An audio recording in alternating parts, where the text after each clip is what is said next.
하나님의 말씀을 같이 읽겠습니다. 하나님의 말씀은 요한복음 20장, 신약성경 요한복음 20장 24절에서 31절까지 말씀입니다. 신약성경 요한복음 20장 24절에서 31절까지 말씀, 제가 가진 성경은 신약성경 184쪽입니다. 신약성경 184쪽, 요한복음 20장 24절에서 31절까지 말씀을 저하고 함께 교독하도록 하겠습니다. 제가 먼저 24절을 읽습니다. 12 제자 중에 하나로서 디드모라 불리는 도마는 예수께서 오셨을 때에 함께 있지 아니한지라.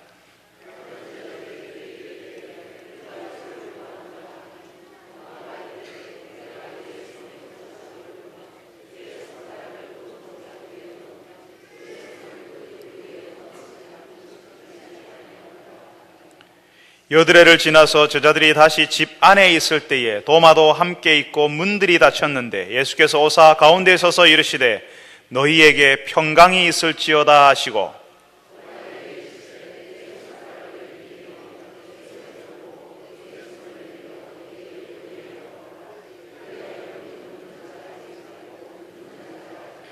도마가 대답하여 이르되 나의 주님이시요 나의 하나님이시니이다.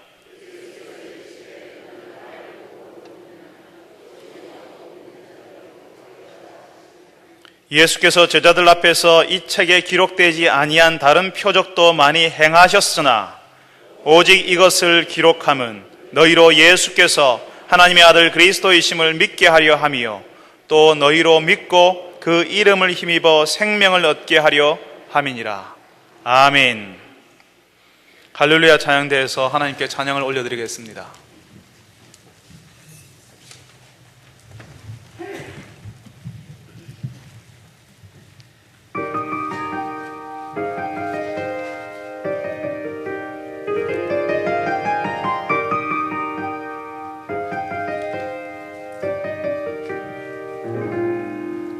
이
피와 같이 붉은 죄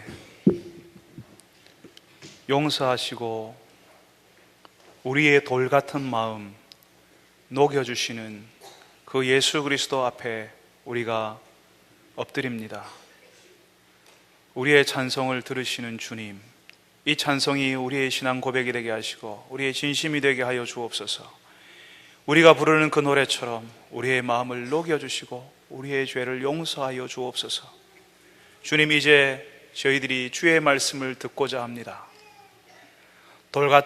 돌같이 굳어있는 우리의 마음, 주의 말씀 앞에서 녹아지며 열려지며 주의 말씀을 깨닫는 자들이 되게 하여 주옵소서. 주여, 저희들의 눈을 열어 주옵소서. 우리의 마음을 열어 주옵소서. 예수님의 이름으로 기도합니다. 아멘. 여러분, 오늘 부활주일인데요, 부활주일 하면 여러분 뭐가 생각나시죠? 예전에 제가 어릴 때는 부활주일에 교회를 가면 삶은 계란을 줬습니다. 또 교회에 가면 주일학교에서 그 계란에다가 색칠을 하고 장식을 하는 것도 했습니다.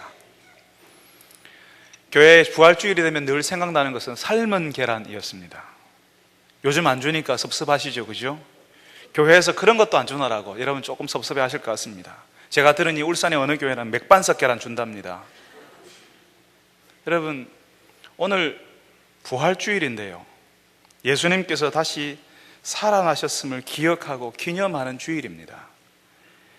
이 부활절에 예수님이 다시 사셨음을 노래하고 또 그 부활에 대해서 설교합니다. 그러다 보니까 매년 우리가 부활절을 그런 식으로 보내다 보니까 예수님께서 부활절마다 부활하시는 것 같습니다. 우리에게 살아계시는 예수님이 아닌 거예요.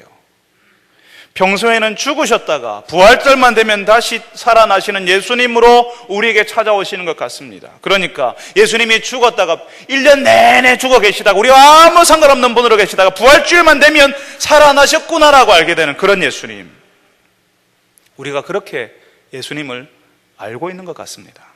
지금 이미 예수님께서는 죽음을 이기고 살아나신 예수님이시고, 그래서 하나님 보좌 우편에 앉아서 우리를 다스리시는 분이신데, 우리가 사도신경에 그렇게 고백했잖아요. 그런 예수님 우리가 믿고 있는데요, 그래서 오늘 우리가 말씀을 통해서 매년 찾아오는 이 부활절에 우리가 무엇을 생각하고 어떻게 해야 하는지를 한번 생각해 보겠습니다. 오늘 우리가 읽었던 말씀은요, 우리가 이 말씀 바로 앞부분에 예수님이 부활하셨고 부활하시자마자 제자들을 만나러 오셨습니다. 그때 그 분위기가 어땠냐 하면요, 오늘 우리 찬양대원들이 찬송하고 우리가 회중들이 전부 다 찬송한 것처럼 막 기뻐하면서 기쁨의 노래를, 예수님이 부활하셨다고 그런 노래를 부르는 그런 분위기가 아니었습니다.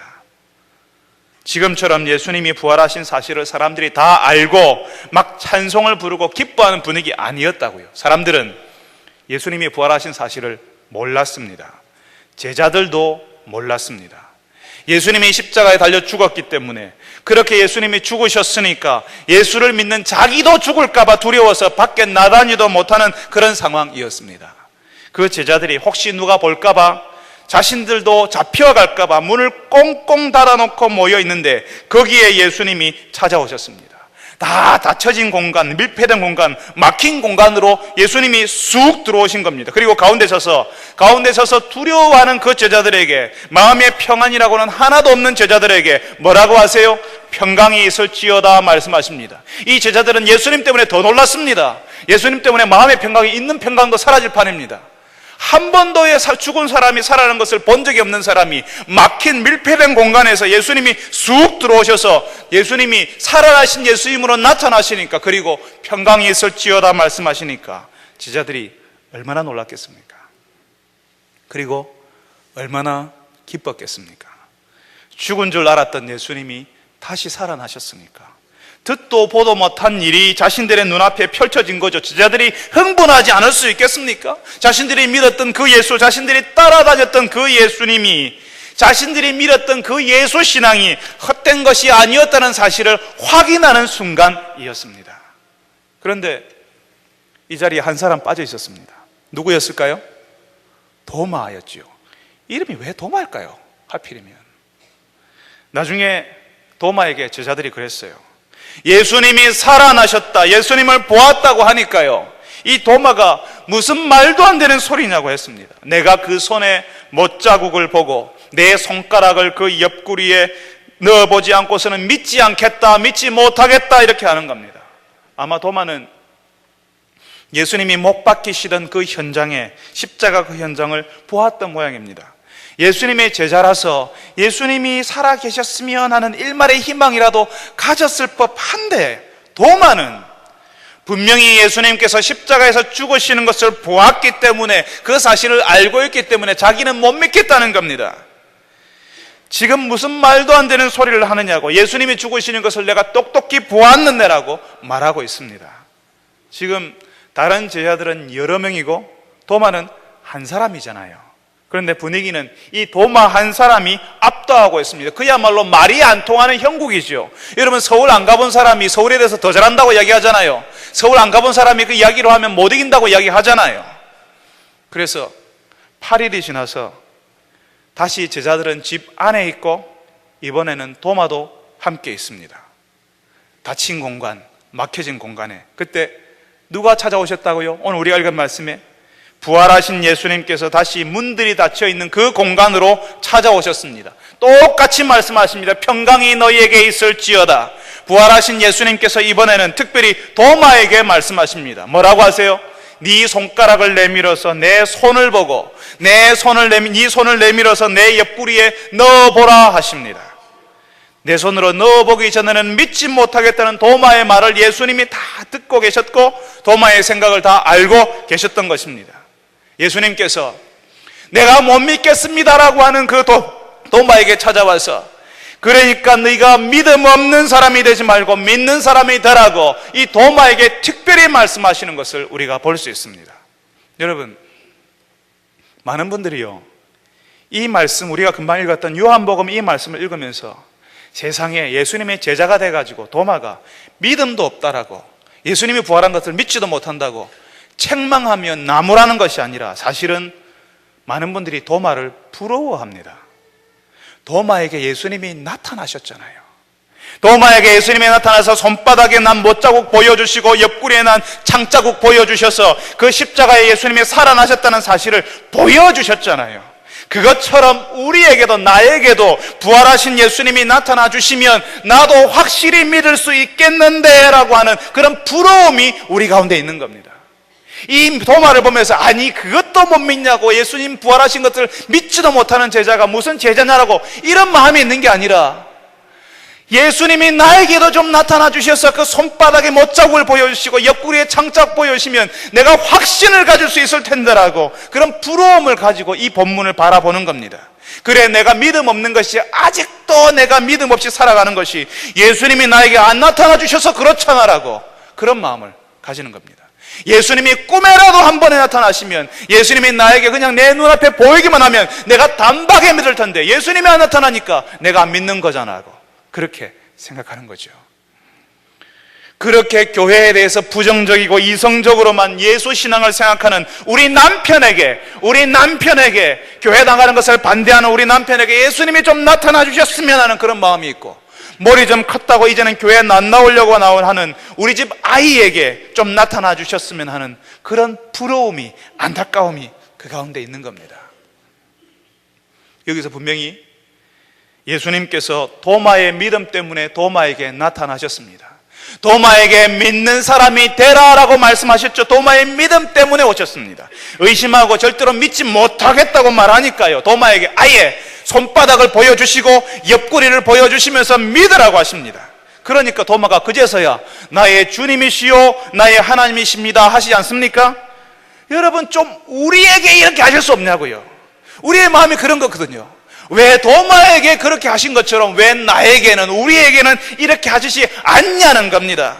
그러면 누가 의심하겠습니까? 예수님이 부활하셨다는 사실을 세상에 누가 의심하겠습니까? 예수님이 도마에게 하신 것처럼 그렇게 나에게도 좀 해보라고 우리는 예수님 앞에 이야기하는 겁니다.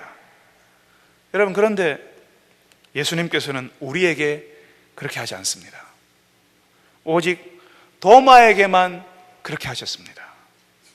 여러분, 그러면 왜 도마에게만 나타나시고 우리에게는 나타나지 않으시지요? 왜 도마에게만 그렇게 내 손바닥에 난 못자국을 보고 내 옆구리에 난 창자국을 네가 손에 넣어보라고 하시고 왜 우리에게는 그런 방식으로 나타나지 않으십니까? 오늘 우리가 읽었던 말씀, 우리가 요한복음 20장 24절부터 읽었는데요, 그 24절을 보면 이 도마를 소개하는데 뭐라고 소개하냐면요, 12제자 중에 하나인이라고, 12제자 중에 한 사람이라고 소개하고 있습니다. 12제자 중에 한 사람인 도마라고 이야기합니다. 12제자 중에 한 사람이라는 소개는 나중에 사도, 예수님의 사도가 될 사람이고, 이 12명, 이 사도들을 통해서 교회의 터가 세워진다는 의미라는 것입니다. 그 12제자, 그 사도들에 의해서 교회의 기초, 우리가 믿는 믿음의 기초가 놓여지게 되는 것입니다. 그런데 그 사도 중에 한 사람이 예수님의 부활에 대해서 의심하고 있어요. 절대로 부활 같은 것은 없다고 말한다면 교회가 세워질 수 있습니까? 처음에 예수를 본 사람들, 예수님의 십자가를 받고 예수님과 함께 예수님이 치유하시고 회복하시고 가르친 것을 다 보았고 예수님이 죽으신 것을 그 본 사람이 나중에는 예수님의 부활을 못 보고 예수님의 부활은 없어라고 하면 교회가 세워질 수가 없는 것입니다. 지금 예수님께서는 12제자 중에 한 사람인 도마, 사도로서 주의 일을 감당할 도마에게 나타나셔서 이제 세워질 교회를 든든하게 하시려고 도마에게 나타나시는 겁니다. 도마에게 나타나셔서 다른 제자들에게 보여주신 것과 똑같은 것을 목격하도록, 그것을 볼 수 있도록 그렇게 알려주시는 겁니다. 이 도마도 예수님이 가르치시고 치유하시고 회복하는 거 다 봤잖아요. 예수님이 십자가에서 죽으시는 거 봤습니다. 오직 하나만 보지 못했는데 예수님이 부활하신 것만 못 봤습니다. 그런데 다른 제자들이 보았던 그것을 똑같은 방식으로 도마가 볼 수 있도록 예수님이 하신다는 거죠. 왜냐하면 예수님의 부활을 제자 중에 한 사람이, 예수님의 제자 중에 한 사람이 의심하고 사도가 부활이 없다고 하면 안 되니까요. 예수님의 십자가를 본 그 제자가 이제는 예수님의 부활도 확실하게 보도록 도마에게 나타나셔서 보여주신다는 겁니다. 그래서 도마에게 예수님이 나타나실 때에는 처음에 제자들에게 나타나신 것과 같은 방식으로, 거의 흡사한 방식으로 나타나십니다. 닫힌 방에, 사람들이 다 닫혀있는 그 방에 다 함께 모여있을 때 거기에 쑥 부활하신 몸으로 들어오셔서 너희들에게 평강이 있을지어다라고 얘기하십니다. 다른 제자들이 경험했던 부활하신 그 예수님을 이 도마도 똑같이 보도록, 똑같이 경험하도록 하신다는 것입니다. 12제자 중에 한 사람, 사도 도마에게 보여주셨기 때문에 도마는 이제 그 부활의 증인이 되어서, 부활을 목격한 사람이 되어서, 자기 눈으로 봤잖아요. 자기 손으로 못자국을 보았고 자기 손으로 만져봤고 옆구리에 창자국을 봤잖아요. 그래서 다른 사람들에게 예수님이 부활하셨다는 사실을 전하고 교회를 세우는 일을 할 것입니다. 교회의 터가 될 것입니다. 우리가 바로 그 도마, 그리고 12명의 제자들이, 12명의 사도들이 전한 것, 가르친 것을 그 12명의 제자들이 또 배웠고, 그 제자들이 전한 것을 우리에게까지 전하셔서 우리가 그 교회의 터, 믿음의 기초 위에 서 있다는 것입니다. 예수님께서 우리가 의심하고 우리가 잘 믿지 못할 때에 우리에게 일일이 나타나셔서, 저에게 나타나셔서 왜 믿지 못하냐, 여기를 받아 손바닥 보여주시고 옆구리 보여주는 일 없을 겁니다. 왜요? 그 사실을 본 사람이, 그 부활의 목격자가 기록한 하나님의 말씀이 바로 지금 우리 눈앞에, 여러분의 앞에 있기 때문에 그렇습니다. 이 말씀을 읽으면 우리는 예수님이 부활하셨다는 사실을 우리가 알 수 있고 믿을 수 있기 때문에 그렇습니다. 그리고 이 믿음이라는 것이요, 우리가 보아야지만 가질 수 있는 것이 아니라는 사실을 예수님께서 말씀하십니다. 오늘 우리가 읽었던 말씀 29절에 예수님이 이야기하십니다. 너는 나를 본거로 믿느냐? 보지 못하고 믿는 자들이 복되도다, 이렇게 이야기하십니다. 너는 나를 본거로 믿느냐? 보았기 때문에 믿느냐? 보지 않고 보지 못하고 믿는 자들은 복이 있다 말씀하신다고요.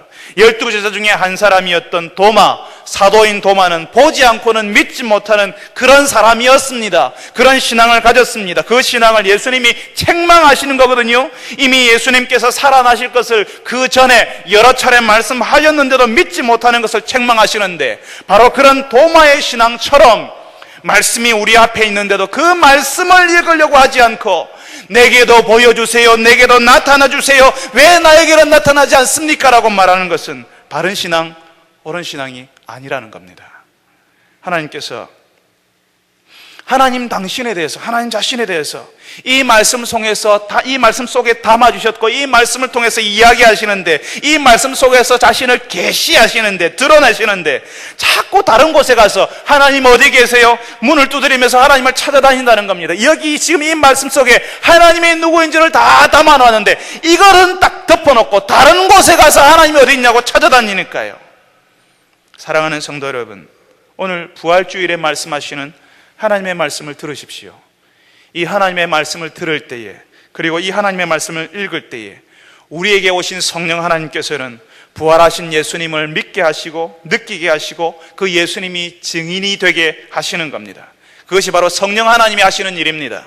오늘 우리가 읽었던 말씀 마지막 절에 뭐라고 기록되어 있어요? 오직 이것을 기록함은에서 하나님께서 우리에게 이 말씀을 주시는 이유를 적고 있습니다. 오직 이것을 기록함은 너희로 예수께서 하나님의 아들 그리스도이심을 믿게 하려 함이요. 예수님이 나타나서 우리를 믿게 하신다고 하는 겁니까? 아니면 이 말씀을 기록해서 믿도록 한다는 것입니까? 이 말씀을 기록하는 이유가 너희들이 하나님의 아들 예수께서 하나님의 아들 그리스도이심을 믿게 하기 위해서 이 말씀을 기록한다 하지 않습니까? 또 너희로 믿고 그 이름을 힘입어 생명을 얻게 하려고 이 말씀을 기록했다라는 것입니다. 더 이상 우리에게 손에 못자국을 봐라, 옆구리에 창자국을 봐라, 이런 방식으로 우리에게 일일이 나타나지 않는다고요. 이 말씀 속으로 들어오라고요. 이 말씀만 읽으면 제대로 이해하고, 이 말씀을 받으면 그 옛날 12제자들이 경험했던 그 예수님, 사도들이 경험한 그 예수님을 우리도 경험하고 우리도 그 예수의 사람이 될 수 있는 것입니다. 오늘 이 말씀을 들으신 여러분들이 이 부활의 예수님을 아는 사람, 믿는 사람 되게 해달라고, 말씀으로 들어가서 그 말씀 속에서 계시하시는 예수님을 아는 여러분들이 되시기를 간절히 바랍니다. 여러분, 예수님이 부활하셨다는 것은 십자가에 죽으신 그 예수님이 살아계시다는 것이고, 부활절마다 다시 부활하는 것이 아니라 지금 우리의 주가 되셔서 우리를 지금도 다스리고 계신다는 의미입니다. 분명히 예수님께서 부활하셔서 우리를 다스리시는 분이신데, 예수님의 그 다스리심을 전혀 경험하지도 누리지도 못하는 분들이 있습니다. 여러분, 예수님이 살아나셨음을 알리는 부활주의를 다시 한번 맞이하면서 우리가 예수를 잘 믿고 있는지를 봐야 합니다. 우리가 교회에서 가장 많이 듣는 이야기가 뭐냐면요, 그리고 세상 사람들도 아는 이야기가 뭐냐면요, 예수 믿으면 구원 얻는다는 얘기입니다. 우리가 예수 믿으면 구원 얻습니다. 그런데 그 구원을 얻을 때 일어나는 현상이 뭐냐 하면 회개라고 하는 것입니다. 내가 회개하지 않았고 회개한 적이 없는데 예수 믿으면 구원 얻으니 이제 하나님의 은혜가 자신의 것이라고 말하는 것은 오해입니다. 회개하는 사람이어야 하나님의 은혜를 제대로 알게 됩니다. 하나님의 은혜가 무엇인지는 회개한 사람에게만 비로소 알려지는 것입니다. 회개한 사람, 하나님 앞에서 자신의 죄, 자신의 부족함을 보는 사람이 하나님을 두려워하게 되고 그 두려우신 하나님이 열어주신 길, 십자가의 길을 감사하게 되는 것입니다. 자신의 죄를 보지 못하는 사람, 자신의 죄 때문에 절망해 본 적이 없는 사람, 그 죄가 자신을 얽어매고 있다는 사실을 모르는 사람은 십자가도 하나님의 은혜도 알 수가 없는 것입니다. 그런데 그 회개가요, 목사인 제가 하게 할 수도 시킬 수도 없는 것이기 때문에 너무 안타깝습니다. 오직 하나님의 빛이 그 마음에 비추어야지만 알게 되고 보이는 것이기 때문에 그렇습니다. 아무리 하나님의 말씀을 잘 가르치는 이라 할지라도 회개시킬 수는 없습니다. 자신이 죄인이라는 사실을 깨닫게 만들 수는 없습니다. 오직 하나님께서 우리에게 알게 하셔야지만 알게 되는 것입니다. 하나님께서 우리를 보게 하셔야지만 우리의 끔찍한 상태가 보이기 시작하는 것입니다. 하나님 앞에서 자신이 얼마나 끔찍한 사람인지, 도무지 선한 것이라는 것은 없고 생각하는 것이 다 죄요 행하는 것이 모두 욕심과 교만에서 나오는 것이라는 사실을 하나님이 알려주시기 전까지는 스스로 도저히 알 수 없기 때문에 그렇습니다. 하나님이 알게 하시기 전까지는 자신이 아무 문제 없고 다른 사람들처럼 나도 그렇게 사니까 나도 그렇게 나쁜 사람은 아니라는 생각으로 하나님 앞에 나옵니다. 그저 교회에 나오면 나중에 하나님이 좋은 일 생기게 하시고, 교회에 나오기만 하면 이 자리에 앉아 있으면 하나님이 알아서 뭔가를 해 주실 것이라는 기대를 가지고 나오는 거죠. 그래서 하나님이 안 주시면, 하나님이 원하는 것을 주지 않으면 하나님이 너무하신다고, 하나님이 선하신 하나님이 맞냐고, 하나님이 살아계신 건 맞냐고 따지듯이 말하는 겁니다. 자신의 문제를 알고 자신의 끔찍한 상태를 알고 하나님 앞에서 회개한 사람이라야 하나님의 은혜가 무엇인지, 그 은혜가 은혜인 줄을 알게 됩니다. 그리고 그 하나님께 자신의 인생의 방향을 돌리는 겁니다. 그냥 조금 움직이다가 마는 것이 아니라 완전히 하나님께로 방향을 틀어버리는 거죠. 그렇게 방향을 틀어버린 사람에게 하나님의 자녀, 하나님의 나라, 하나님 나라의 능력, 하나님의 치유와 회복이 현실이 되는 겁니다. 저는 이것 때문에 너무너무 마음이 무겁습니다. 제가 말씀을 준비하고 여러분들에게 말씀을 전할 때마다 이것 때문에 늘 갈등하고 힘이 듭니다. 제가 목회하고 있는 이 교회, 저를 통해서 하나님의 말씀이 선포되게 하셨는데 여러분들에게 진실을 말하고 여러분들에게 아픈 현실을 알리지 않으면 안 되기 때문에 그렇습니다. 여러분의 불편해도 어쩔 수 없습니다. 여러분들이 괴로워도 듣기 싫은 이야기라고 생각해도 어쩔 수 없습니다. 부활하신 예수님을 나의 주, 나의 하나님으로 모시고 그 예수님을 향하여서 여러분의 인생의 방향을 틀지 않으면, 여러분의 과거, 여러분의 죄, 여러분의 상태를 예수님을 통해서 용서받지 않으면, 아무리 오랜 세월 여기에 앉아 있었어도, 아무리 오랜 시간 이 교회에 다녀서 교회 사람들에 익숙하고 교회 형편에 익숙해져 있어도 하나님과는 아무 상관이 없습니다. 어떤 분이 그렇게 이야기하실 겁니다. 그러면 목사님, 내가 구원받았다는 사실을 어떻게 알 수 있습니까? 라고 말할 수 있겠지요. 우리가 이 땅에 살면서 내가 구원받았다는 사실을 여러 가지로 알 수 있는데, 그 중에 하나, 가장 확실한 것은 내가 죄인이라는 사실을 아는 것입니다. 오직 내가 죄인이라는 사실을 아는 것은 하나님만 우리에게 알려줄 수 있는 것이기 때문에 그렇습니다. 배워서 되는 것이 아닙니다. 그리고 그 죄가 오직 예수님을 통해서 용서받는다는 사실을 알고 그 사실을 누리며 사는 그 사람이 구원받은 사람입니다. 그 사람에게 하나님 나라의 은혜와 능력이 현실이 되어서 그 인생, 그 가정, 그의 모든 것이 예수를 믿기 전과는 전혀 다른 생활이 시작되는 겁니다. 또 다른 것 하나, 이 땅을 살면서 구원받은 사람의 증거는, 그 사람은 하나님을 사랑하게 됩니다. 하나님의 은혜를 누린 적이 없는 사람은 하나님을 사랑하는 것 알지 못합니다. 하나님이 자신에게 주신 사랑이 뭔지를 모르니까, 그 사랑이 얼마나 감격스러운지를 모르니까 그저 하나님을 열심히 하면 복 주시는 분, 하나님을 어떻게 하든지 감동시키기 위해서, 하나님 내가 이렇게 하는데 복 주시지 않겠습니까? 내가 이렇게 열심히 하는데 하나님 나에게 뭔가 안 줍니까? 라고 하나님을 감동시키기 위해서 노력하려고 합니다. 그렇지만 부활하신 예수님을 믿는 사람, 그분이 주시는 구원을 경험한 사람은 하나님을, 그냥 그 하나님을 기뻐합니다. 그리고 그 하나님을 기뻐함이 자신의 생활 속에서, 생활 가운데 드러나게 됩니다. 그 첫 번째가 예배지요. 하나님을 사랑하는 사람은 예배를 잘 드립니다. 하나님의 은혜에 감사하며 기쁨 가운데 살아가는 사람이 예배 시간에 늦는 거 보셨습니까? 예배의 자리에서 스마트폰 확인하고 문자 메시지 보내는 사람 봤습니까? 저는 성도들이 교회에 늦게 오시더라도 너무 좋습니다. 늦게 들어오시는, 예배 시간에 늦게라도 들어오시는 분들을 보면 너무 감사합니다. 하나님, 저분이 왔습니다. 저분이 교회 예배드리러 왔습니다라고 그런 마음이 막 내 마음 가운데 솟아납니다. 그리고 고맙습니다. 늦게라도 오셨잖아요. 늦을 수밖에 없는 형편이 있었을 테니까요. 그런데 예수를 믿는다고 해놓고 예수님께 자신의 인생을 드린 지 10년이 넘었다고 하면서 늘 똑같이 예배의 자리에 늦게 나오고 예배를 잘 드리지 못하는 분들을 보면 그분이 정말 하나님을 사랑하는 사람이 맞는지 의구심이 드는 것은 어쩔 수가 없습니다. 그러면서 봉사 현장에서 열심히 한다고 하면 도대체 그거를 어떻게 생각해야 되겠습니까?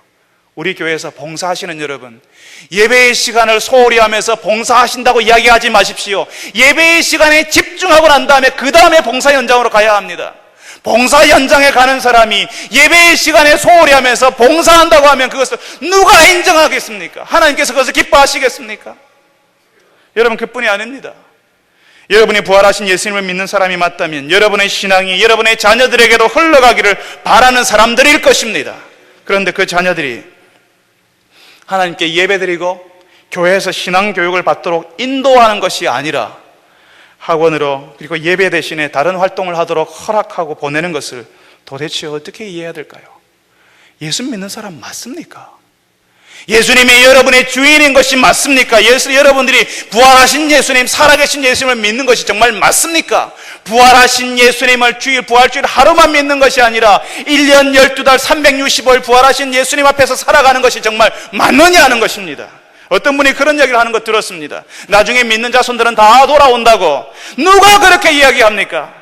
믿는 자손들은 혹시 돌아올지 모르지만 한 번도 믿어본 적이 없는 사람은 그런 식으로 내버려두면 돌아올 수가 없는 겁니다. 이미 가정에서 하나님보다 더 소중한 것이 있다고 부모가 몸으로 행동으로 가르쳐주고 있는데 어떻게 돌아올 수가 있습니까? 그래, 하나님을 지금 예배하지 않아도 괜찮아, 하나님 나중에 믿어도 되라고 그렇게 나중에 지금 가르쳐주고 있지 않습니까? 그래놓고 나중에 돌아올 거라고요? 여러분, 우리 교회에 혼자 불편한 몸으로 예배에 나오셨던 분이 소천하셔서 장례를 치른 적이 있습니다. 그분이 멀리 사는데 버스를 타고 혹은 택시를 타고 예배드리러 나오셨습니다. 예배를 마치고 점심시간에 만나면 저의 손을 꼭 잡고 어눌한 말투로 늘 감사하다는 이야기 하셨습니다. 그분을 만날 때, 그분의 손을 꼭 잡을 때 목사로서 위로를 받고 참 내가 이 교회의 목사인 것이 감사하다는 생각했습니다. 그분이 이제 하나님의 부르심을 받아서 장례를 치르는데 그 장례식장이 얼마나 썰렁한지요. 아들하고 손자가 장례식장 지키는데 어머니가 예수 믿으니까 예수 믿는 방식으로 장례는 치르지만 아들이 어머니의 신앙을 전혀 이해하지 못합니다. 어머니의 교회에서 온 사람에게 인사할 줄도 모르는 아들이었습니다. 예배에 인도하러 간 저는 그 성도를 생각하면서 제 마음이 얼마나 아팠는지 모릅니다. 여러분, 예수님이 살아계셔서 우리를 다스리고 있다는 사실을 믿는 성도라면, 예수님을 향한 인생의 방향을 틀어버린 사람이라면, 그 예수님이 우리 자녀들의 인생에도 주가 되어주시고 왕이 되어달라고 기도하고 자녀들을 가르쳐야 하는 것이 마땅하지 않습니까? 사랑하는 성도 여러분, 예수님의 부활을 기억하는 날에 우리가 이 예수님을 제대로 믿고 있는지를 돌아보시라는 것입니다. 내가 그 부활하신 그 예수님께 인생의 방향을 틀어서 가고 있는지, 하나님을 기뻐하고 있는지, 그 하나님께 온전한 예배를 드리고 있는지, 내가 믿는 그 예수님의 구원이 내 자녀들에게도 흘러가고 있는지를 보는 분들이 되어야 한다는 것입니다. 부활의 주께서 내 자녀들에게도 구원의 은혜를 주시라고 간절히 기도하고 또 기도해야 되지 않겠습니까? 사랑하는 성도 여러분들이 부활주일이 예수님이 부활한 것을 한 번만 기뻐하고 한 번만 생각하는 주일이 아니라 그 예수 그리스도 앞에서 살아가고 있는지를 보아야 하는 날이 되어야 한다는 거지요. 해마다 찾아오는 부활주일에 우리가 또 한 번 꼭 확인하고 기억해야 되는 것이 있습니다. 그것은 예수님이 살아계신데 그 살아계신 예수님 앞에 그 예수님의 말씀대로 우리가 살고 있는지 보아야 한다는 겁니다. 여러분, 우리는 이제 예수님을 말씀으로 알고 말씀으로 찾아오시는 그 예수님을 믿는다 제가 알려드렸습니다. 그런데 말씀을 알지 못하는 세상 사람들은 어떻게 예수님이 살아계신지 알 수 있을까요? 우리는 이 말씀을 읽고 들으면서 예수님이 정말 그런 분이라 알고 예수님의 구원의 은혜에 감사합니다. 그런데 교회 바깥에 있는 사람들은 우리가 예수 믿는 사람인지 예수님이 살아계신지 어떻게 알 수 있을까요? 예수님을 모르는 사람들이 정말 예수가 있을지도 몰라, 정말 예수가 부활했을지도 몰라, 그렇게 말할 때가 언제일까요? 그 예수를 믿는 우리가 예수님처럼 살 때에, 그 예수를 믿는 우리가 예수님의 말씀대로 순종하며 살 때에 세상은 예수님에 대해서 알게 될 겁니다. 예수님이 그런 말씀하셨습니다. 우리가 오늘 요한복음 20장을 읽었는데 요한복음 13장에 이런 말씀을 하십니다. 너희가 서로 사랑하라. 내가 너희를 사랑한 것 같이 너희도 서로 사랑하라. 너희가 서로 사랑하면 이로써 모든 사람이 너희가 내 제자인 줄 알리라. 예수님께서 우리에게 어떻게 하라고 하셨다고요? 서로 사랑하라. 내가 너희를 사랑한 것처럼. 사랑은 좋아하는 감정이라고만 생각하기 쉽습니다. 내가 좋아하니까 희생하고 나누어주고, 그래서 그 사랑이 누구에게 향하느냐면요, 내가 좋아할 만한 사람에게 향합니다. 내가 좋아할 만한 사람에게만, 그 사람에게만 희생하고 그 사람에게만 나누어주고 그 사람에게만 내가 가진 좋은 것을 나누어 줍니다. 내 마음에 드는 사람을 향해서만. 그런데 예수님께서 그 사랑을 좋아하는 사람에게만 향하라고 한 것이 아니라 서로 네 주변에 있는 그 사람, 너에게 허락된 그 사람 서로 사랑하라 말씀하십니다. 특별히 예수님께서 이 말씀을 제자들에게 하십니다. 여러분, 예수님의 12 제자들 대단해 보이시죠? 예수님의 제자들, 예수님을 3년 동안 따라냈던 그 사람들 위대해 보이지 않습니까? 그런데 여러분, 그 제자들이 얼마나 사이가 안 좋은 사람들이었는 줄 아십니까? 서로 미워할 수밖에 없고 경쟁할 수밖에 없는 공동체가 바로 제자들의 모임이었습니다.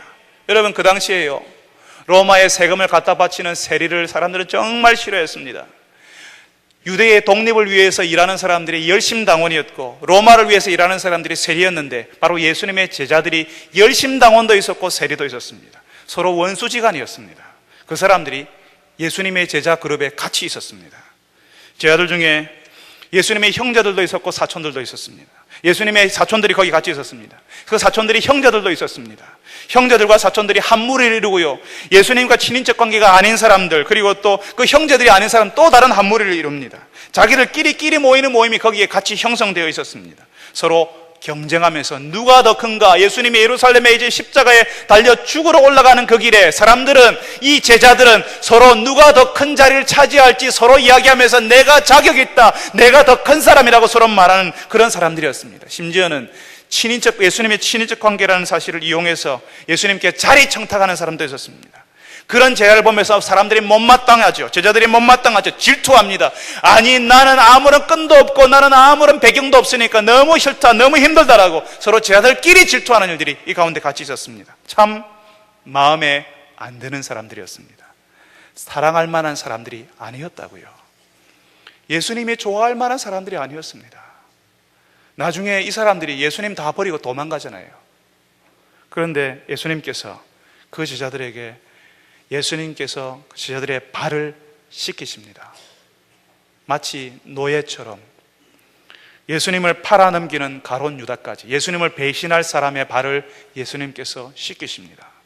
요즘이야 세족식이다 해가지고 아버지가 혹은 교회의 직분자들이 성도들의 발을 씻기는 일이 유행처럼 되어 있지만, 예수님 당시에는요, 그 발을 씻기는 것은요, 도예 중에 가장 천한 노예가 하는 일이었습니다. 아무나 하는 일이 아니었습니다. 그냥 그 세숫대야를 가지고 와서 발을 씻기는 것조차도, 그걸 보는 것조차도 끔찍한 일이었습니다. 그 당시 분위기에서는.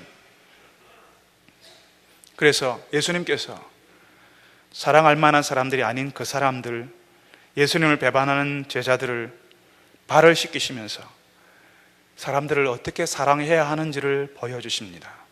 마치 노예처럼 섬기는 것이, 예수님이 가르치시는 사랑이 노예처럼 섬기는 그 섬김이라는 사실을 알려주십니다. 너희들이 노예가 되어서 다른 사람의 종이 되어서 가장 천하고 냄새나는 일을 하는 것이 사랑이라고 알려주십니다. 그리고 예수님께서 제자들에게 너희들이 그렇게 사랑하라고, 내가 너희를 사랑한 것처럼 그렇게 하라고 말씀하십니다. 여러분, 너희가 서로 사랑하면 그리하면 세상이 너희가 내 제자인 줄 알리라고 하셨는데, 세상은요, 우리를 어떻게 알고 있지요? 우리가 서로 사랑하는 것으로 우리를 알고 있습니까? 아니면 다른 것으로, 다른 부끄러운 것으로 우리를 알고 있습니까? 여러분, 교회 바깥에 이단 사입이 많아서 문제라고 하잖아요. 이단은 가짜요, 사입이가 가짜라고 우리가 이야기하잖아요. 그런데 그것보다 더 큰 문제는 우리가 가짜라는 겁니다. 교회 바깥에 있는 이단 사입이가 가짜라서 문제가 아니라 교회 안에 들어와 있는 진짜처럼 굴고 있는 우리가 가짜라서 문제입니다. 저 바깥에 있는 가짜들이 아니라 우리가 가짜여서 문제라고요. 믿는다고 하는 우리가 가짜예요. 믿는다고 해놓고 안 믿거든요. 4월 1일이 만우절인데 우리는 매일 거짓말을 합니다. 예수님이 하나님이라고 해놓고 하나님의 모든 것을 다스린다고 해놓고 우리는 그 하나님 없이 살고 있습니다. 하나님을 두려워하는 마음이 전혀 없습니다. 그러니까 세상이 예수님을 우습게 여기고 교회를 우습게 여겨요. 내가 가짜니까, 내가 사랑하지 못하니까, 내가 종처럼 노예처럼 섬기지 못하니까요, 세상이 교회를 우습게 여긴다고요. 예수님은 우리에게 내가 너희를 사랑한 것처럼 사랑하라고 하시는데, 종처럼 섬기라고 하시는데, 우리는 나 좀 알아주지 않아서 섭섭하고, 나 좀 챙겨주지 않아서 속상하고, 나 좀 지켜 세워주지 않아서 너무하다고 합니다. 예수를 모르는 사람들은 그럴 수 있어요. 그런데 예수를 믿는 사람은 그런 것이 아닙니다.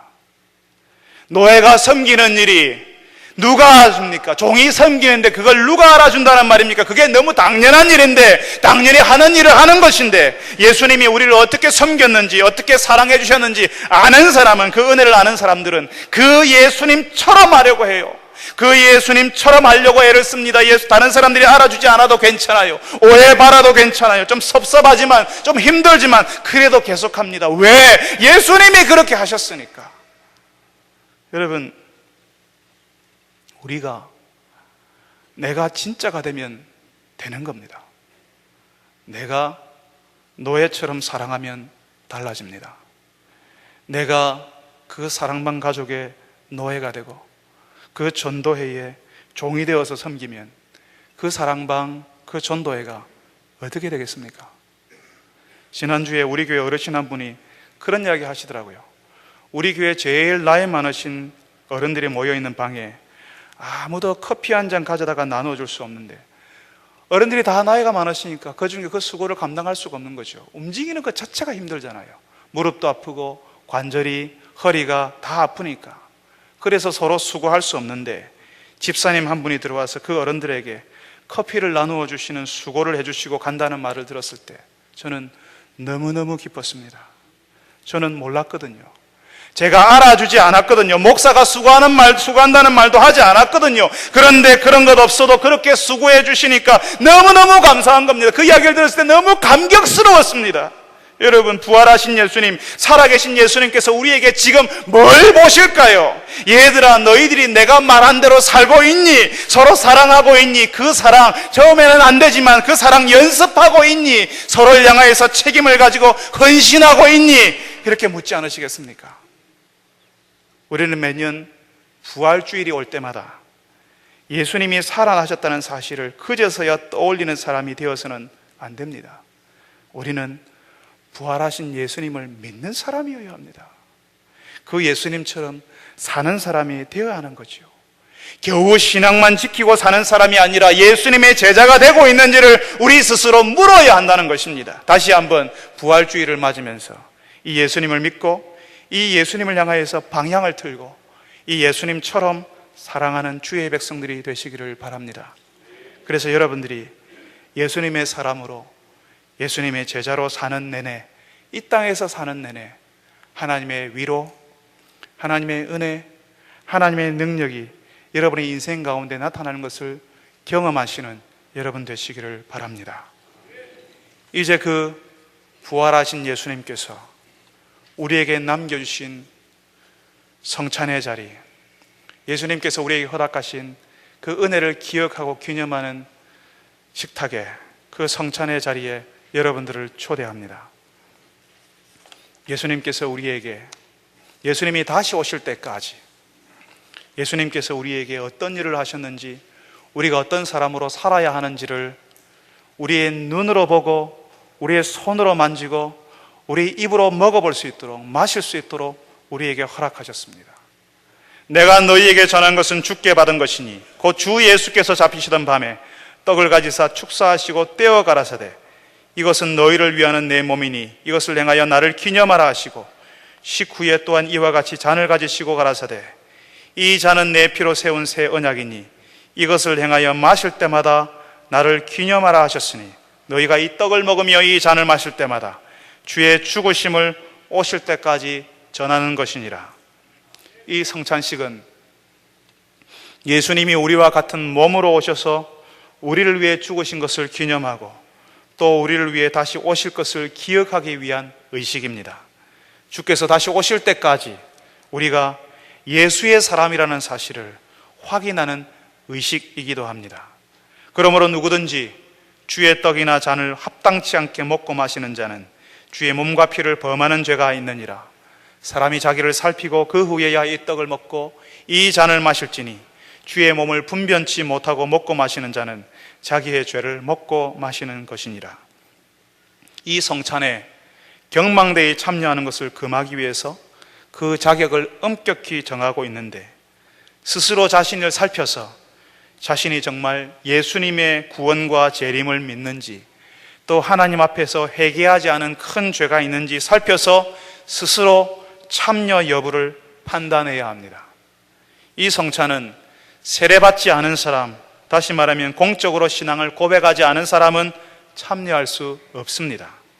유아 세례를 받았어도 입교, 다시 말하면 공적으로 신앙을 고백하지 않았으면 참여할 수 없습니다. 이제 하나님의 백성이 된 여러분들을 이 성탄의 자리로 초대합니다. 거룩하신 하나님, 우리가 예수님께서 우리를 위해 허락하신 예수님의 몸, 예수님의 피를 함께 나누고자 합니다. 예수님의 몸과 피를 나눔으로 우리와 예수와 한 몸이 되었고 한 예수를 믿는 신앙 안에서 한 가족이 되었다는 사실을 알게 하여 주시옵소서. 예수님의 이름으로 기도합니다. 아멘. 장로님들 앞으로 나와 주십시오.